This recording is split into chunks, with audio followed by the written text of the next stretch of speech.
नमस्कार, स्वागत आप सभी का ग्लोबल अड्डा आप देख रहे हैं और मैं हूं आपके साथ पुनीत मिश्रा। एक बड़ी खबर आ रही है ईरान से जुड़ी हुई। जी हां, अमेरिकी जहाज जो है वो ईरान की तरफ, जंगी बेड़ा पूरा का पूरा ईरान की तरफ रुख कर गया है। और अभी तक तो सब शांति शांति चल रहा था, लेकिन इस बीच अमेरिकी बेड़ा ईरान की तरफ क्यों रुख कर रहा है?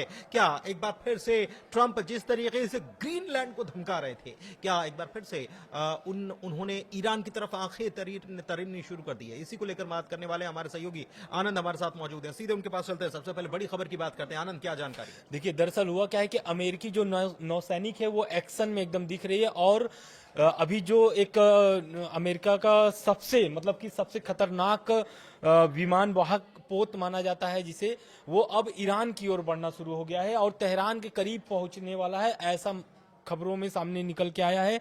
और वो जो एयरक्राफ्ट है यूएसएस का, वो है यूएसएस अब्राहम लिंकन। ये अपने आप में बहुत ही बड़ा और बहुत ही घातक, मतलब कि ईरान की ओर बढ़ना ये अपने आप में बहुत बड़ी खबर हो गई है, क्योंकि इस पर ट्रंप का भी बयान आ चुका है। ट्रंप का बयान मैं आगे बताऊंगा, लेकिन ये अब्राहम लिंकन क्यों बढ़ रहा है ईरान की ओर, उस पर भी ट्रंप ने आगे बोला है। तो अब्राहम लिंकन जो है मध्य पूर्व की ओर बढ़ रहा है, यानी कि ईरान के करीब पहुंच रहा है। और इसमें जो है कि मिसाइलें, क्रूज मिसाइलें हैं, पनडुब्बियां हैं, अन्य सहायक युद्धपोत भी उसके साथ में है। मतलब इसमें क्या है कि पूरा बेड़ा है। बिल्कुल बिल्कुल।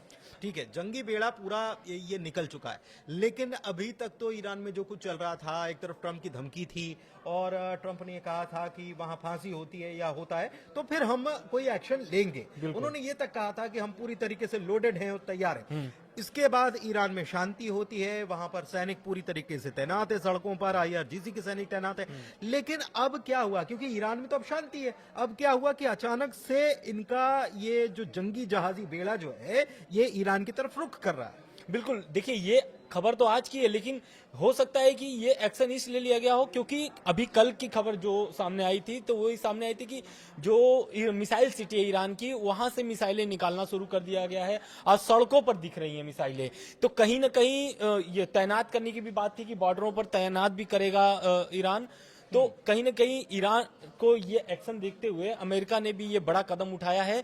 और अमेरिका का ये जंगी जहाज जो है एशिया पैसिफिक से रवाना होकर के अरब सागर यानी कि ईरान की ओर बढ़ना शुरू हो गया है।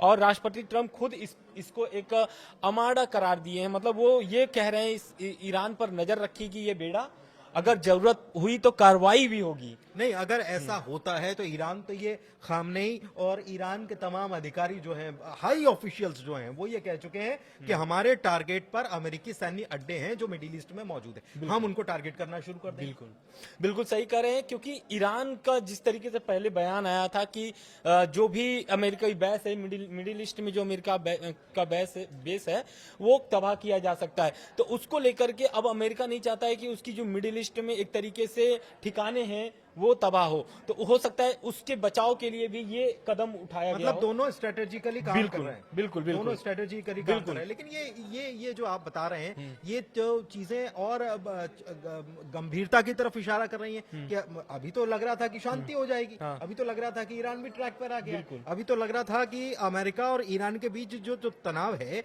वो खत्म हो चुका है। लेकिन अब चीजें बिगड़ रही हैं। चीजें इसलिए बिगड़ रही क्योंकि लगातार अभी खामनेई साहब का भी बयान आता है, वो लगातार, और उसमें ट्रंप का भी बयान आता है। ट्रंप का तो अब ये जंगी बेड़ा जो आगे बढ़ रही है एक तरीके से ईरान की ओर, इस पर उन्होंने स्पष्ट कर दिया, उन्होंने कह दिया है कि देखिए ईरान में जो है कि एक अधिकारियों का बयान है अमेरिका के कि 800 करीब 40 लोगों को वहां पर फांसी देने वाली थी सरकार, ईरानी सरकार, लेकिन उसको रोक दिया गया है। रह गई बात अगर प्रदर्शनकारियों की मौतों की, तो वो ईरान सरकार दावा करती है कि 3100 मौत हुई है, लेकिन बहुत सारे अंतर्राष्ट्रीय मीडिया जो है, इंटरनेशनल मीडिया जो है, वो दावा कर रही है कि 5000 से अधिक मौत हो चुकी है। तो ट्रंप का कहना है कि जिस तरीके से लगातार मौतों की संख्या बढ़ रही है, ये आने वाले समय में ईरान को भारी पड़ेगा। और ये जो जंगी जहाज आगे बढ़ रही है यूएसएस अब्राहम लिंकन, ये कहीं ना कहीं कार्रवाई करने के लिए तैयार है। और ईरान में जिस तरीके से मिसाइलों को तैनात किया गया है सड़कों पर, जो बड़े बड़े ईरान में शहर में बड़े बड़े जो शहर है ईरान के, वहां पर मिसाइल तैनात कर दिए गए हैं। और इसका नेतृत्व खुद आईआरजीसी कर रहा है। आईआरजीसी किसके नेतृत्व में चलता है, तो वो है अली खामनेई साहब के। तो अली खामनेई कहीं ना कहीं वो आदेश दिए, तब जाकर के सभी सड़कों के किनारे ये कुल देखने को मिलाकर मिल रहा आप है। ये कहना चाह रहे हैं कि अगले 24 घंटे में कुछ बड़ा कुछ हो बड़ा सकता हो है? सकता है, बिल्कुल। क्योंकि देखिए जिस तरीके से लगातार, पहले तो ऐसा था कि प्रदर्शन चल रहे हैं, लेकिन अब प्रदर्शन ठंडे पड़ चुके हैं, लेकिन अब जिस तरीके से तैयारी चल रही है लोग दोनों देशों की, ये सामने नजर आ रहा है, स्पष्ट हो रहा है कि आने वाले समय में अमेरिका या ईरान पहले हमला कर सकता मतलब है। अमेरिका जो है अपने तेवर हर तरफ दिखा रहा है, चाहे वो ग्रीनलैंड की बात हो, चाहे वो कनाडा की बात हो, चाहे वो ईरान की बात हो, बीच बीच में लगातार उसके तेवर देखने को मिलते हैं। एक बार फिर से वो तेवर दिखाता हुआ नजर आ रहा है। तो अगले 24 घंटे बहुत ज्यादा महत्वपूर्ण है, क्योंकि कार्ल विंसन जो जंगी बेड़ा, यूएसएसआर कार्ल विंसन, मतलब ये जंगी बेड़ा है। केवल एक इस पे युद्धपोत नहीं चलता, इस पे बहुत सारे इसके साथ में पूरा बेड़ा चलता है। बहुत सारे इसमें जहाज होते हैं जो कि कोई हमला करता है, जिसमें पनडुब्बियां हैं, जिसपे विमान वाहक हैं, यानी कि इसके ऊपर फाइटर जेट्स भी उतर सकते हैं। इसके अलावा एक बात और आपको बताएं कि डिएगो गार्सिया में भी B-2 बॉम्बर्स जो हैं वो एक बार फिर से एक्टिवेट देखे गए थे। तो ये चीजें जो हैं ये मिडिल ईस्ट में बढ़ते तनाव को एक बार फिर से दर्शाती हैं। और क्या अपडेट है ये आनंद से? बिल्कुल, देखिए इस पर एक और अपडेट आया है। जिस तरीके से अलर्ट मोड पर ईरान और अमेरिका है, वहीं पर इजराइल जो है वो भी अलर्ट मोड पर है। इजराइल की तरफ से जो बयान आ रहे हैं वो ये सामने आ रहे हैं कि आने वाले समय में जबरदस्त एक तरीके से युद्ध छिड़ सकता है, क्योंकि अमेरिका ने जिस तरीके से Abraham Lincoln, USS Abraham Lincoln यानी कि जो युद्धपोत है वो आगे बढ़ा रहा है, ईरान की ओर बढ़ा रहा है। तो वहीं जो रक्षा विशेषज्ञ हैं उनका ये कहना है कि ईरान के पास जो मिसाइलें हैं, जो भी उनके पास हथियार हैं, इस विमान पोत के आगे सभी कमजोर पड़ेंगे आने वाले समय में।